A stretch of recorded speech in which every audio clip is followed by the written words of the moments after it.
What if I told you one of the most beloved movies of all time was made under abusive, dangerous and chaotic conditions? Behind the bright colours and cheerful songs of 1939's The Wizard of Oz, the cast and crew endured injuries, exploitation and near-death experiences that Hollywood tried to bury for decades. This is what really went wrong on the set of The Wizard of Oz.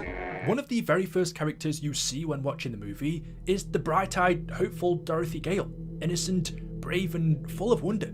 But behind the scenes, Judy Garland was anything but protected. Judy was only 16 years old when filming began, and by that point, as with a lot of young actors in Hollywood, her childhood had already been taken away from her. From a very young age, she belonged not to her family, but to MGM. The studio tightly controlled every aspect of her life, what she ate, how she slept, how she looked, and even how she felt. Executives consistently told her she was too fat, too plain, and not pretty enough to be a leading lady, despite her talent. To fix this, MGM placed her on severe calorie restrictions, her daily diet often only consisting of things such as black coffee, chicken soup, and, believe it or not, cigarettes, encouraged to suppress hunger.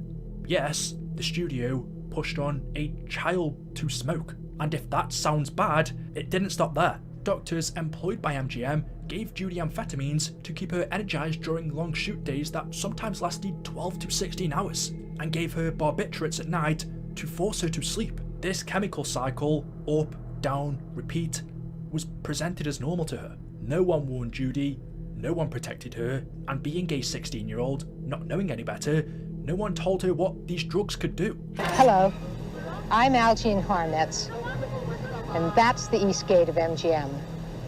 And for all the people who worked on the film, it was the entrance to the land of Oz. During filming, Judy was under constant supervision. Studio representatives monitored her weight daily. If she gained even a small amount, privileges were taken away, food was locked up, her autonomy disappeared.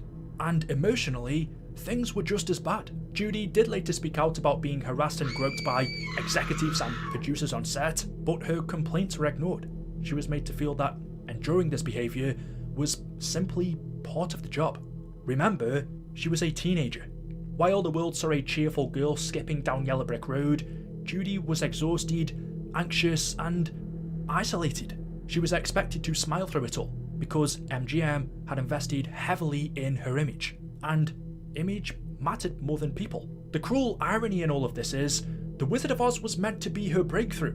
Instead, it laid the foundation for decades of addiction, anxiety, and self-doubt. The drug dependency that followed her for the rest of her life didn't begin later, it began here, under studio lights, while singing songs about hope. Judy Garland didn't just play Dorothy, she was Dorothy, a young girl lost in a world run by powerful figures, desperately searching for a way home. On June the 22nd, 1969, at the age of 47, Judy was found dead in the bathroom of her rented home in London. The cause of death, a self-overdose of barbiturates. The Wicked Witch of the West is one of the most iconic villains in movie history. Green skin, piercing eyes, and a presence so frightening it burned into pop culture. Perhaps not nowadays, but remembering this was 1939. However, what most people don't know is that the actress behind the character, Margaret Hamilton, came terrifyingly close to death while bringing her to life, and it happened in a matter of seconds.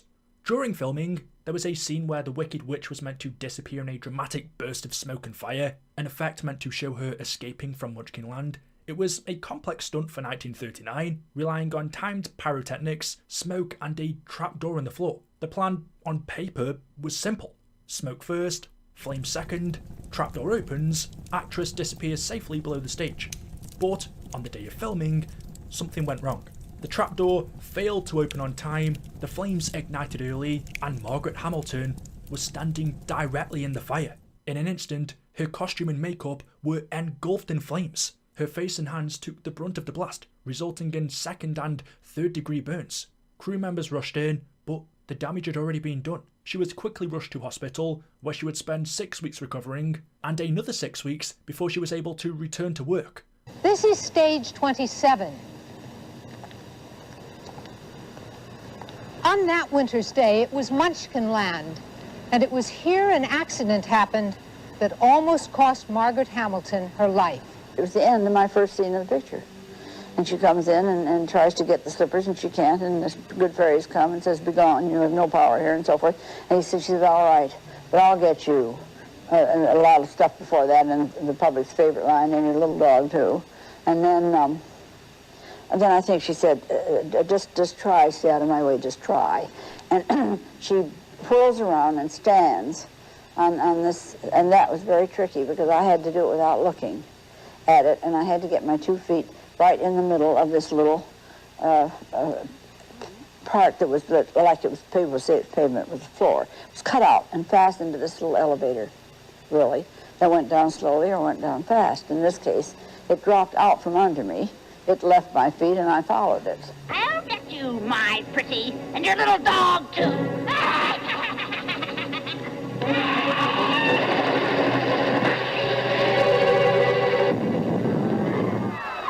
We'd done the shot finding, it would rehearsed it, and we were all, it went just like clockwork, and that's the one you see. The first one we did. Then, we came back from lunch, and everybody again is tired. It was all just one mistake after another. And I stepped down, the smoke all came up, and I went down. And as I went down, got opposite the floor, and this is the thing that's so astonishing to me about fire, how quickly it takes such terrible toll. I felt just something warmth on my face. And then there were some dropping things burning, and I thought, what in the world is that? And of course, what had happened was that my broom and the hat had caught fire, and the firemen were putting it out. I had a wonderful young man, Jack Young, who really saved my life. When I was brought up out of the floor, they helped me up out, and he was right there and grabbed a hold of me, and we ran to the first aid station on the set, and where he began working on my face to get the makeup off. But the nightmare didn't end there for Margaret. You may have heard about this one because it's so mad. The green makeup that was used to create the Wicked Witch's signature look was actually made of copper-based ingredients, which were later found to be toxic. And so when she received her burns, doctors couldn't immediately apply standard burn treatments because the chemicals reacted dangerously with the makeup residue still embedded in her skin. Hamilton was left with permanent scarring on her hands and a lifelong reminder of how close she came to losing everything. And here's the most chilling part. When she finally returned to set, she reportedly told the studio she would never perform another fire stunt again. MGM agreed, and instead they gave the fire scenes to her stunt double. Take a wild guess at what happened next. Yeah, the stunt double was injured. Despite what had already happened, the studio continued filming with dangerous effects, pushing forward as if near-fatal injuries were simply part of the process. Margaret Hamilton never complained publicly about what she went through. In fact, she later went out of her way to reassure children that she was not really evil, she wasn't the Wicked Witch in real life, and appearing on children's television was just a character. Well, I think it's a children's picture, without a doubt, but I think for very little ones it's very terrifying, and I think the witch is at fault. That's the way they wanted it. Now, the only time I think it really is too much, and almost too much for me, is that one big close-up of me inside the globe. She turns around, she's really very hard to take. I think if I were little, I would have gone under the chair myself. I'll give you a hand, my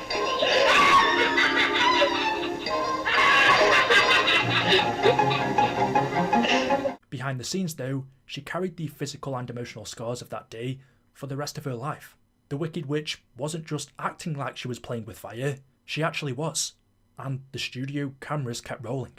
The Tin Man, being who he is, looked stiff, awkward and metallic. And that's because he wasn't just acting, he was being poisoned. Originally, the role of the Tin Man was played by actor Buddy Ebsen.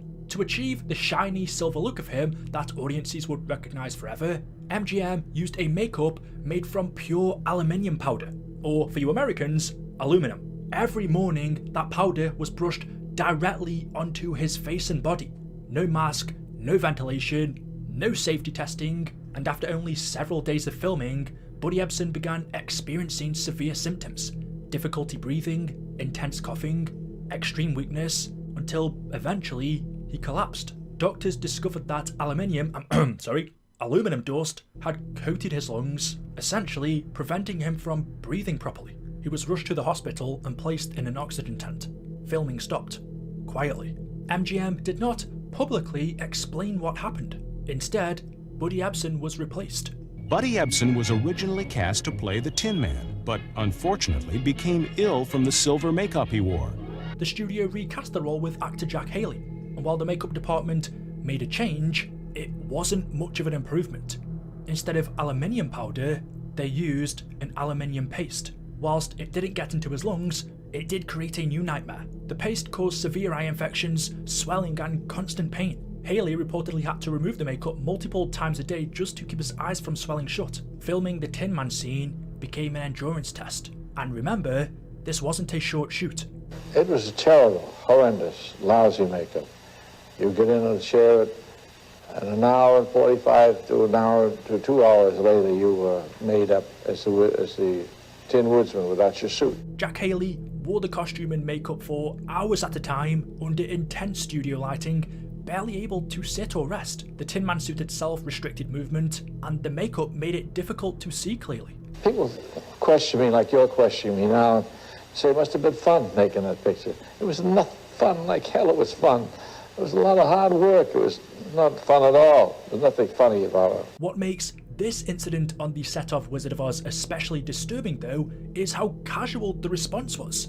There were no investigations, no accountability, no industry-wide safety changes. Buddy Ebsen nearly died, and his replacement was still injured. Yet, MGM treated it as a minor setback, not a warning. To the audience, the Tin Man was a lovable character searching for a heart.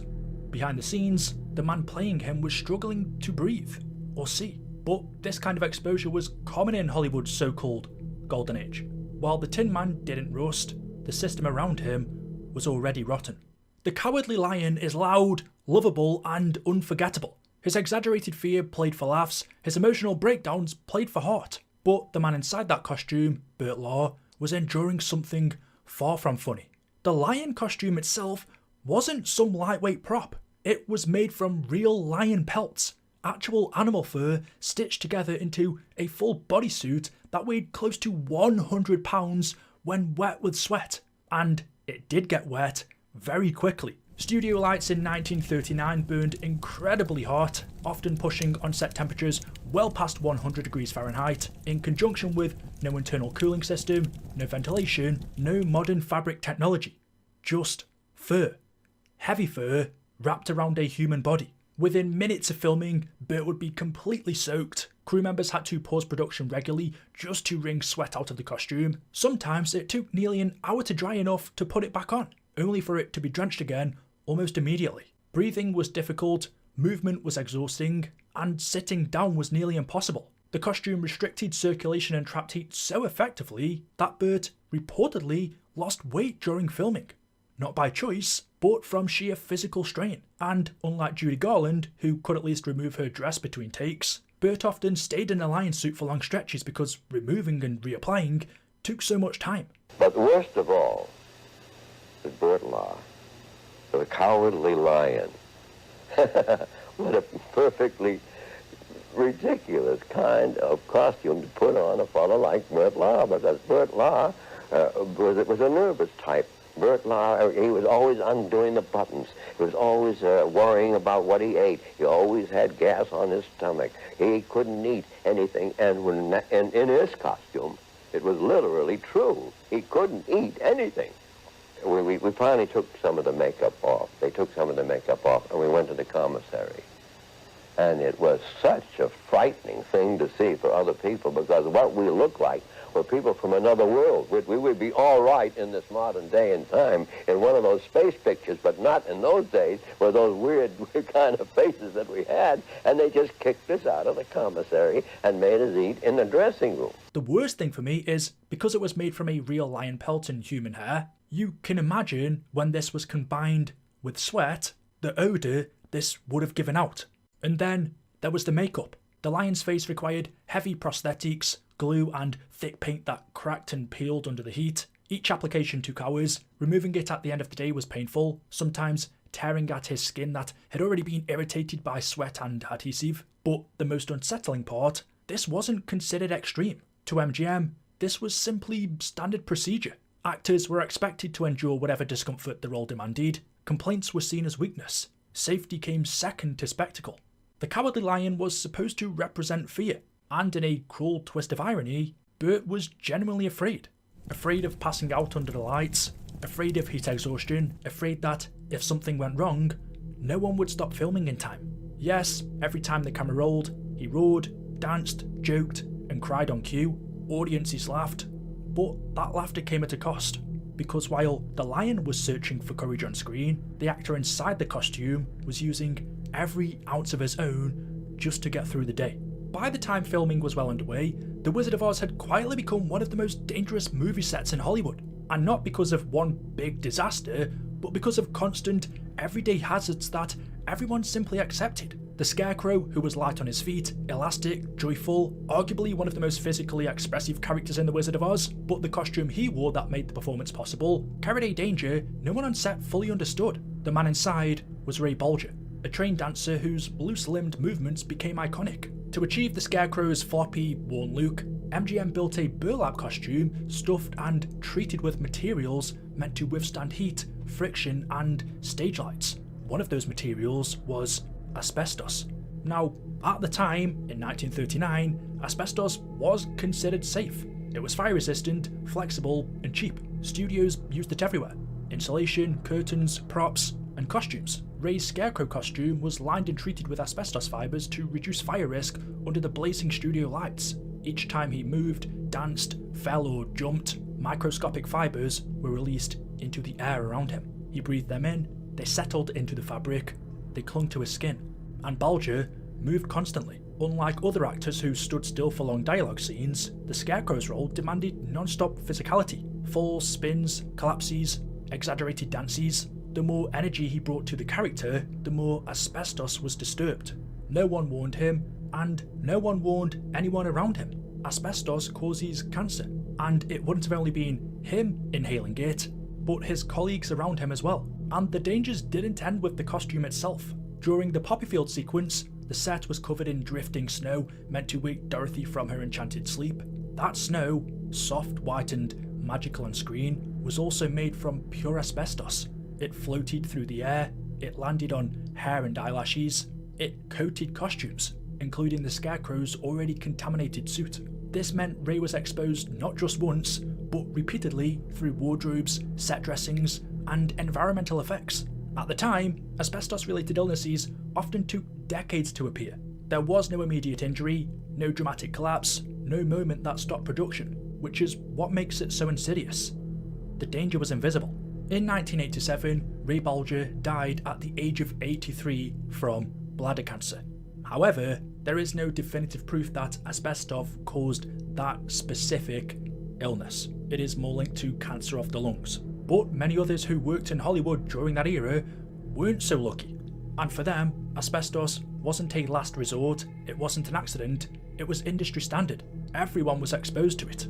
Alongside these on-set shocks, there were also literal electric shocks. Early film sets used exposed wiring, underground equipment, and powerful arc lights. Actors reported being shocked during takes and rehearsals, sometimes lightly, sometimes violently enough to be frightened. These incidents were rarely documented, injuries were considered part of the job, and something that is rarely mentioned, the choreography for the whole movie was relentless. Dance numbers were rehearsed over and over again on hard soundstage floors with little concern for physical limits. Falls weren't softened, missteps weren't forgiven, multiple performers suffered sprains, bruises and broken bones, often filming through pain rather than risk being labelled difficult.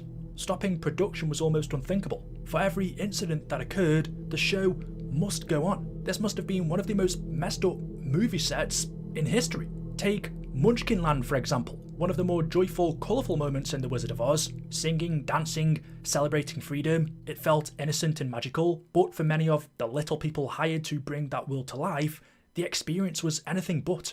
More than 100 little people were cast as Munchkins, many recruited from Europe because Hollywood had a limited pool of actors of short stature at that time. For some, this was their first time in the United States, and they arrived with little understanding of Hollywood contracts, labour rights, or what protections they should expect. They were hired by MGM under conditions that, today, would raise immediate red flags. Several actors reported that they were paid far less than originally promised, their contracts were unclear or misleading, they had little control over their schedules or living arrangements. Some were housed together in studio-provided accommodations and were expected to be available whenever production called, often with minimal notice. And while some later stories about non-stop partying and chaos on set have been exaggerated over the years, many people agree on one point: a lot of the Munchkin actors were treated more like props than people. They worked long hours, they were closely supervised, and complaints were rarely taken seriously. Some Munchkin actors later spoke about being mocked, talked down to, or treated as novelties rather than professionals. Their roles were celebrated on screen, but off camera, they were often excluded from the same respect given to other performers. We used to have to get up so damn early in the morning. Oh, it was awful. You know, from the hotel and go to Metro-Goldwyn-Mayer and going in that cold makeup room. We had to go downstairs in some cellar below some stage. I forgot what stage number it was, but it had big lines of makeup men. And it was just amazing to see about 150 of us little guys getting ready. You're next. Get up here. Who do you do? I says, I'm the lollipop guy. They hired us just for the acting. There was no acting as far as we're concerned, because you were a whole group. Just make yourself cute and do it, that's all. It's important to be clear here, not every story told over the decades is verifiable. There has been a lot of Hollywood folklore over the years to do with what went on the set of The Wizard of Oz, adding to layers of rumour and myth. For example, rumours of the set constantly being out of control with chaos were exaggerated. Stories of the Munchkins being drunk all of the time was overblown and unfair. Yes, some actors did drink on set, but this didn't erase the real issues of unequal power, pay, and respect. For many of these actors, The Wizard of Oz was supposed to be a career-defining opportunity. Instead, it highlighted how vulnerable performers, especially those seen as different, were treated in Hollywood. In the film, the Munchkins sing about liberation. They cheered the defeat of a tyrant.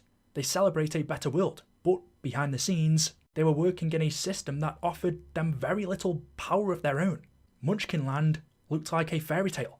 For some of the people living in it, it was anything but. At the end of The Wizard of Oz, Dorothy learns the truth. The wizard isn't powerful. He isn't mystical. He's just a man, hiding behind lights, smoke and noise. And, in a way, that revelation wasn't just part of the story, it was the story.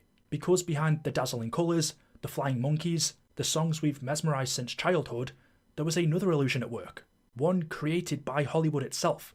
The illusion that the magic was harmless, that the suffering didn't matter, that everyone behind the curtain was fine. They weren't. A teenage girl medicated to keep smiling, an actress set on fire, a man poisoned by makeup, actors wrapped in asbestos and fur and silence, people treated as expendable because the audience would never see the cost. Dorothy clicks her heels and wakes up safe in her bed. But the people who made this movie possible didn't get to wake up from it. Some carried the damage for the rest of their lives. Some paid the price no one warned them about. And all of it was justified in the name of movie magic.